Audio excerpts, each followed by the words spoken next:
Okay, so ladies and gentlemen, members of the media, I'd like to formally welcome you to this press conference this morning here at the FNPF boardroom. For making your time to come here today. So this is in regards to the Fiji Airways acquisition of shares that was announced by the FNPF yesterday. So we're happy that you could be here. The program, I will invite the CEO to make his statement, and then we will open up for question and answer. I'd also like to welcome those that are tuning in live on Facebook, our members. Thank you very much for taking the time. We will respond to your questions after, so please just drop your comments in the comment box, and then we'll get back to you once the press conference concludes. So I won't take up any more of your time. I'll invite the CEO to speak. Thank you, Mr. Vodonaivalu.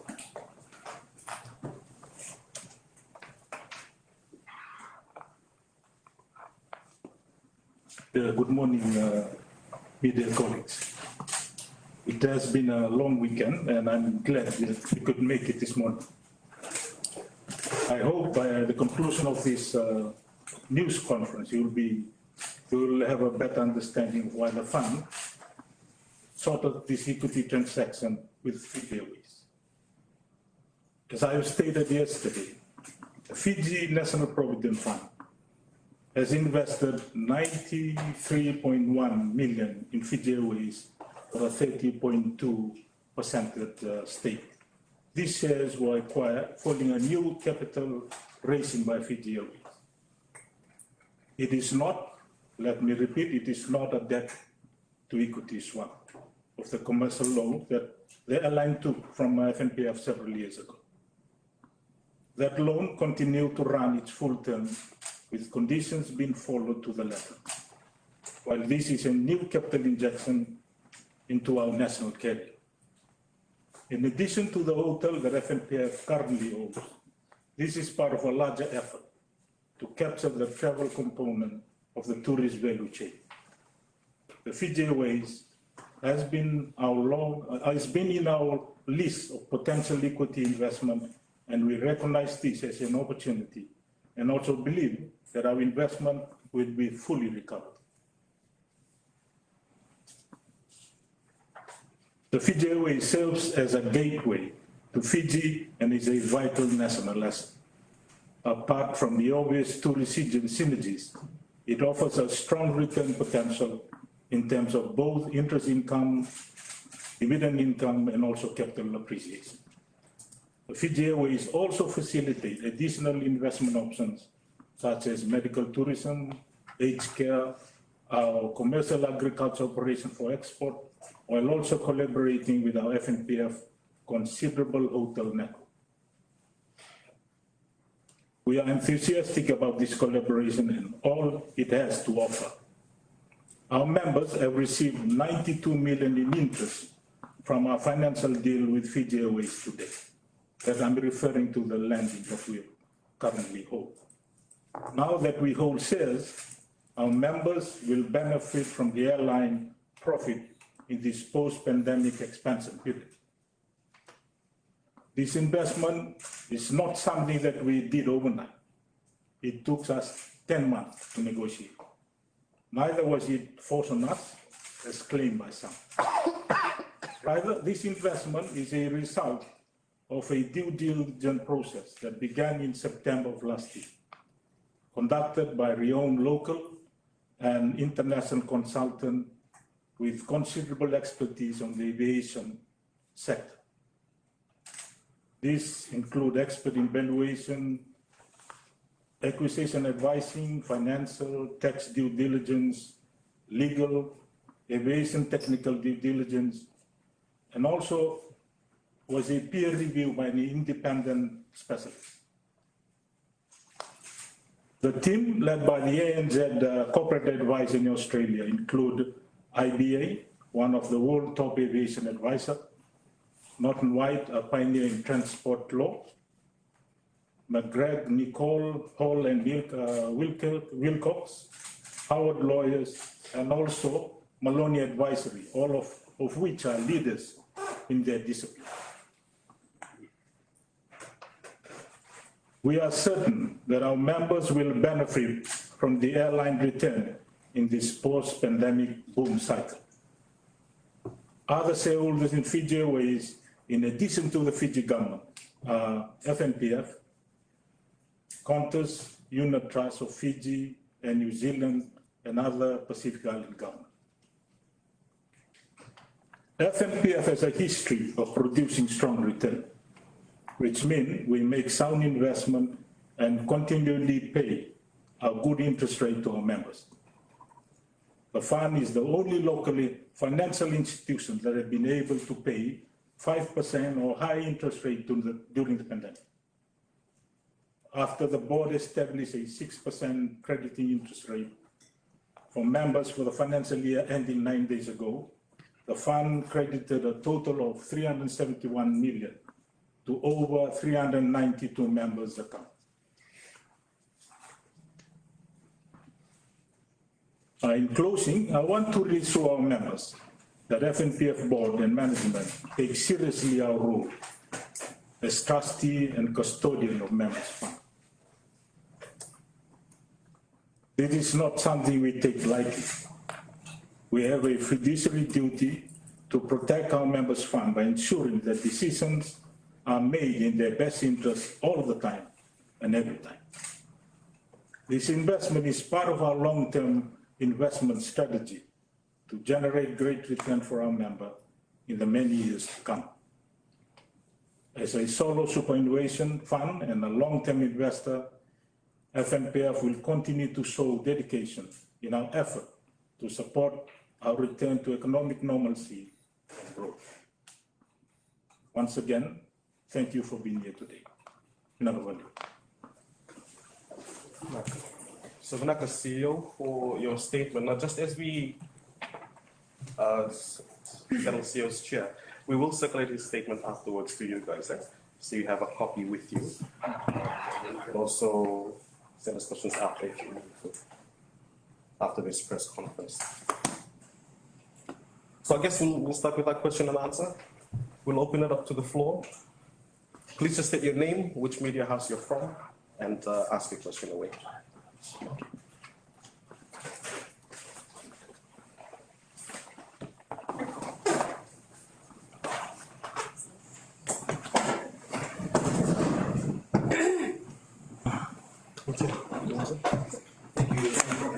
Mr. Vodonaivalu, you mentioned that FNPF had been thinking about this investment for 10 months. The question is, why wasn't it earlier shared with stakeholders and members that you are thinking about going into this investment? So if you historically, FNPF doesn't go to market and advise what our intentions are. Normally under any agreement, we have a non-disclosure agreement in place. So, and that's for a third reason we honor that. So we were approached by certain investment, and in that we kept that non-disclosure agreement with the same intent as the letter of that agreement. So do you think there was a need for consultation with the members of FNPF regarding the same issue? Can you repeat the question? Do you think there was a need for consultation with the members? Yeah, again, if you refer to historical investment, not dollar investment, certain acquisition, I think we entrusted under the Act, the board has been entrusted by the member to undertake certain investment. So at not any point in time, we actually disclose what we're doing, publicly, unless the seller on his own intent actually disclose a particular party they're dealing with. In this particular case, it was not disclosed by the seller, neither do I. I guess that to us. I think I refer back to the non-disclosure agreement in place. We honor that. So Lisa from Fiji Sun, you mentioned that there are some benefits for the members. Could you please elaborate on that? Again, I refer specifically to return to members. So that has always been. Again, I refer back to historical. We have been a consistently paying about 5% to members, like no other institution have done. You compare us to other financial institutions, and we maintain throughout the year. That's the benefit that we give provided to members. Since you're the guardian for the superannuation fund for Fijian citizens, Wasn't it in your portfolio to make the announcement before the Fiji Airways? Again, a separate organization, Fiji Airways is a separate. Again, if the intention to disclose prior to us disclosing, that's their prerogative. They have done that, and for us, we are actually coming to market now and making an announcement. Mr. Vodonaivalu, just what is your response to political parties stating that government is using FNPF as its form petty cash? Again, okay, with reference to that, you talk about, and refer to history. All previous government borrowed from FNPF. If you look back at our percentage holding, in prior years, we were hitting around 6% of our total holding as government paper and government-related papers, 60% of our total investment portfolio. So now we actually down to around 43. So that's a drastic reduction. So for us, one of our key objectives is to diversify and reduce one of the risks that we sit on is a concentration risk. So any particular investment that is significant in terms, we are required to actually diversify and actually reduce the concentration. And we have done it. So from a 60 mark to 50% total portfolio holding relating to government, directly to government and government-related bodies, we've come down to around 53. The team are here, they can actually state specifically what our holdings are.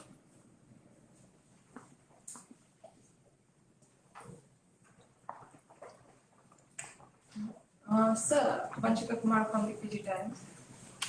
Should there be another wave of COVID-19 and Fiji Airways suffers, how will the benefit to the members be affected? Again, like any other investment, there's economic activity do comes. It's a cycle. There are good times and bad times. No exception. COVID is no exception. But the implication of COVID is quite drastic. One of protection line is our diversification in terms of sector. So in particular, again, last year we were still able to maintain a 6% rate. Unheard for, probably people thought we're cooking the book. But that's the nature of our holding. We are well diversified that our telecom sector actually hold during this, and it's even our banking sector. So even there's a downward movement in one sector, that what we normally refer to in the market as negative correlation. So if one is going down, the other actually move up. So those are protection line. One sector goes down, the protection in the other sector's investment. And we prove it into the last financial year. Because some other sector holds during the downturn in COVID. So just following up on the answer, tourism is on the up and so is the COVID-19 facing a present volatility. Why is the superannuation fund buying shares into an airline which is already in huge debt? Already in what? Already in debt. Again, it's a nature of business. Either you fund it through an equity or you fund it through a debt funding. And if you refer specifically to Fiji Airways, they have never defaulted. Neither do government. They never request for rearrangement. We offer COVID assistance package during a COVID period, which other banks in the country did, and internationally. That's a norm. The market is adversely impacted. It's one-off. It hasn't happened. So if you talk about it was specific to Fiji, no. It was a worldwide trend. And for us, we practice the same. It's a goodwill that we do provide COVID assistance to all our investor parties.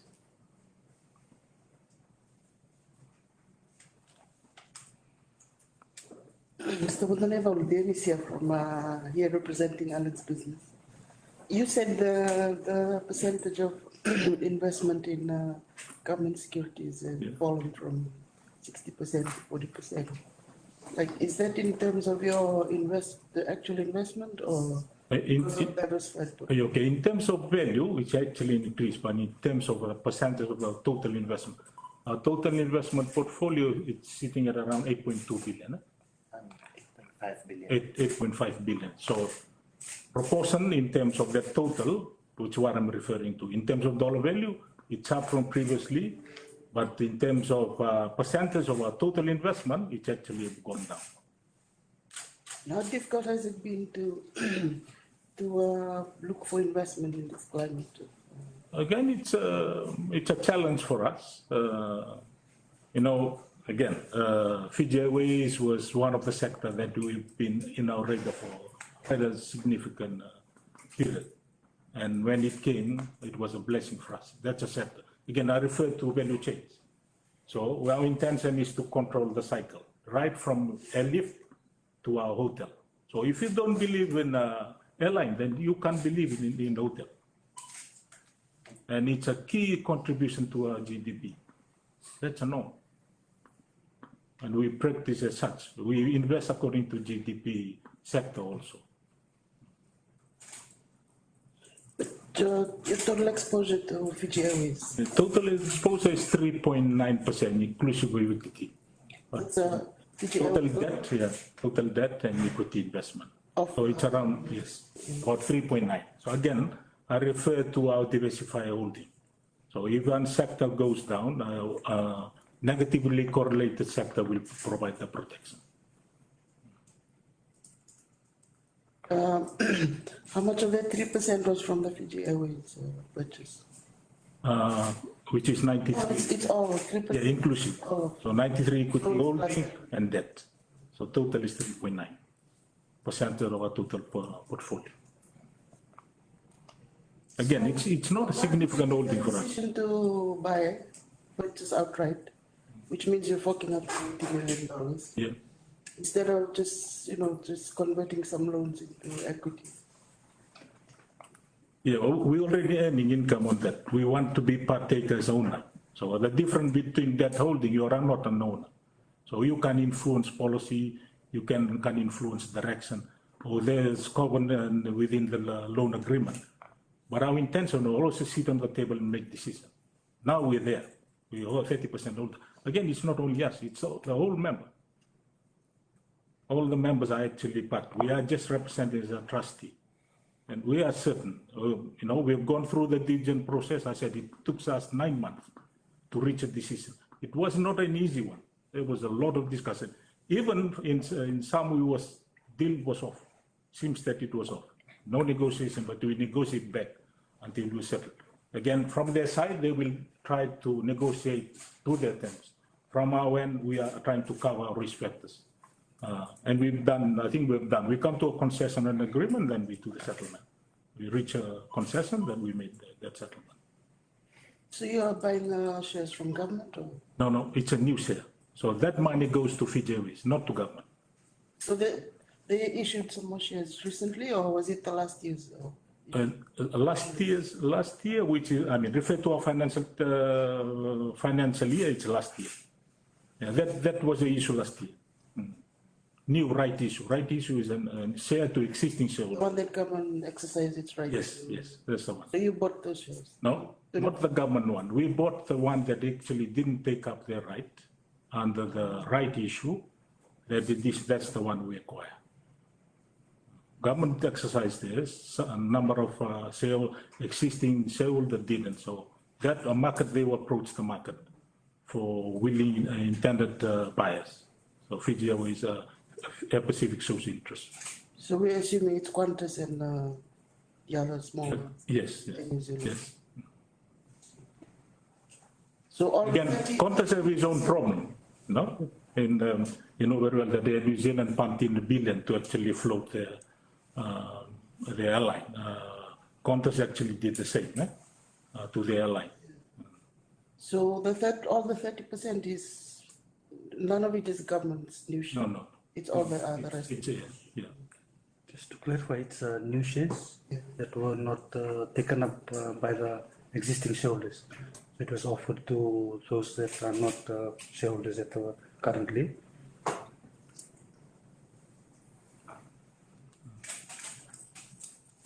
So with regards to the total investment of FNPF, would you be in a position to reveal how much or what percentage of that is in the tourism sector?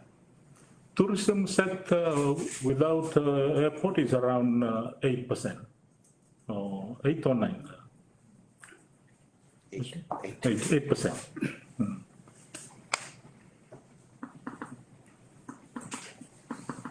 So if you include the airline one, which is around 3.9, that's a total tourist and airline airline exposure. What is the rule for FNPF, the FNPF's investment in terms of exposure to one particular sector, like say tourism? Yeah, we guided by our investment portfolio statement that actually have a range, of where we can be. So the intention there, some of them, as again, I refer to a negative correlated one. So sectors that don't move together. So that one actually provides us board-approved ranges of a particular sector that we should be in and how much we can know. So there's a low and an upper range that we can move around that level.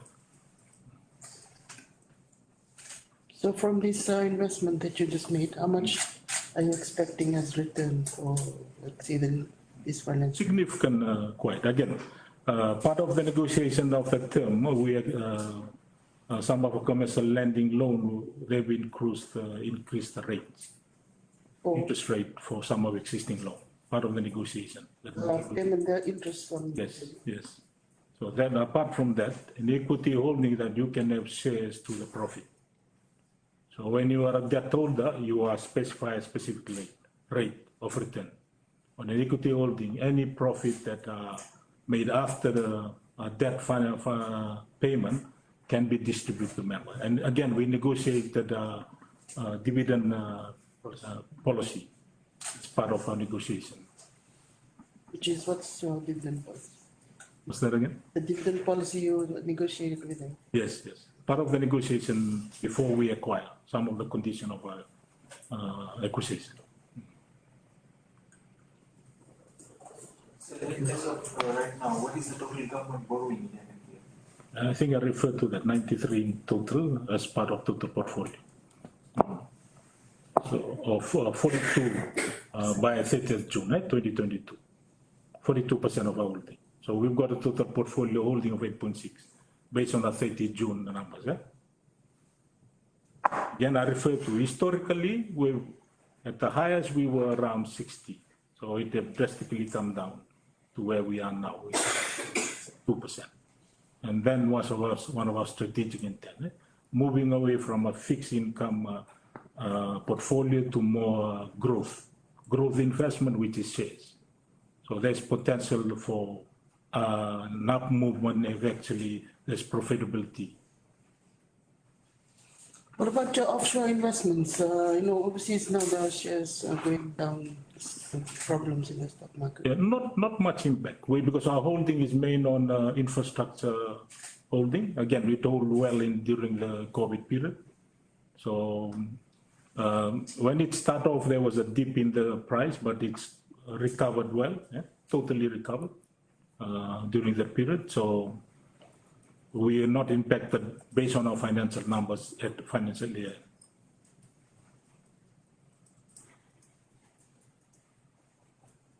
Do you have any other questions on the Fiji Airways acquisition? The share acquisition? Just one more. Are you considering on resigning after the sudden announcement? Should I? Announcement by referring to? The Fiji Airways announcement on the shares, FNPF. No, I believe in that investment. I will never resign. Okay, I want to see it actually be successful. thank you.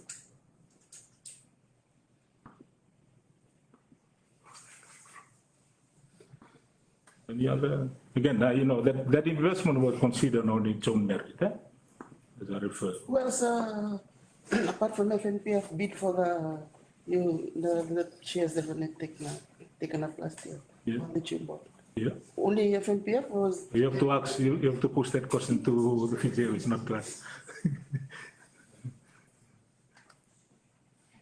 Okay, so who approached you to buy it? They approached you or you?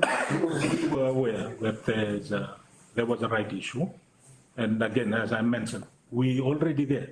If somebody say it's new to us, no, we were there with them at 2011. We were a debt holder. So our relationship is well beyond, before that. And we are aware of the industry. We know their financial, their strength, their weakness. So we're quite aware. It's not a new investment for us. So now that you are one of the majority shareholders, what are you planning to contribute to bettering the? Probably I'd refer, what's the space?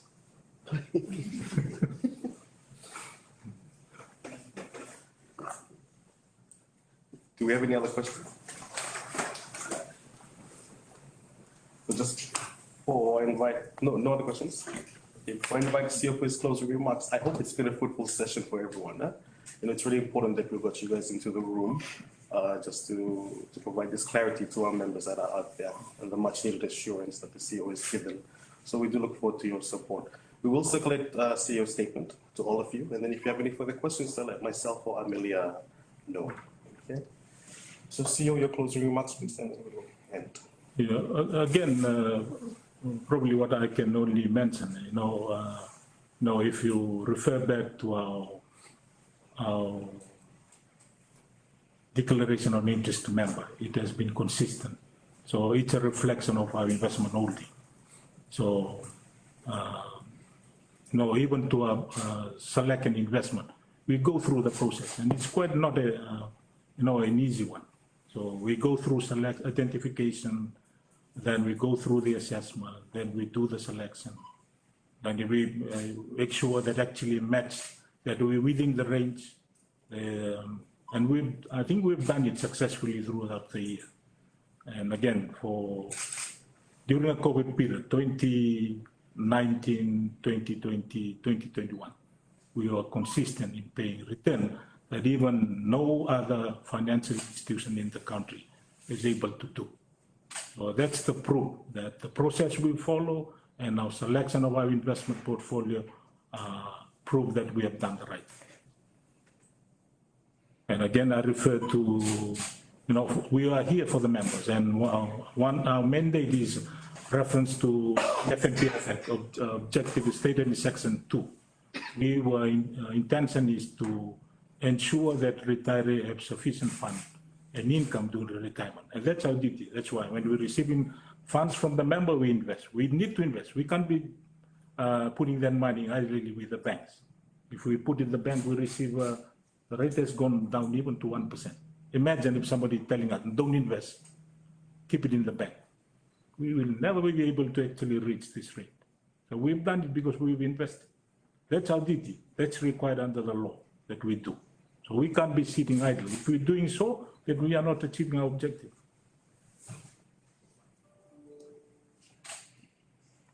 So thank you, Mr. Vodonaivalu. So on that note, members of the media, thank you so much for coming in today. For our members who are joining us live on Facebook, please drop your comments and we'll respond to you right after this. So, Vinaka Bakalevu, and we hope you have a lovely weekend. Vinaka.